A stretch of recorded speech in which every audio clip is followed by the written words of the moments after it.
વડોદરા શહેરમાં ટ્રાફિક સમસ્યા દિવસે ને દિવસે વધુ વકરી રહી છે।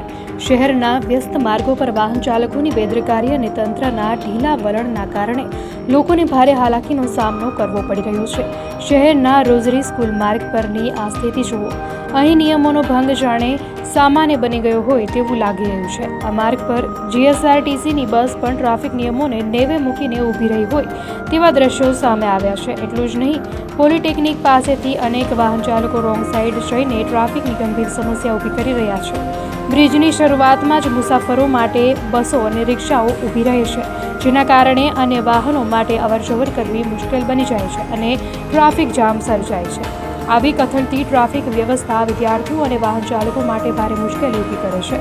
તંત્ર દ્વારા આ બાબતે કડક કાર્યવાહી કરવામાં આવે અને યોગ્ય ટ્રાફિક મેનેજમેન્ટ ગોઠવવામાં આવે તે અત્યંત જરૂરી છે, જેથી અકસ્માતોનું જોખમ ટાળી શકાય।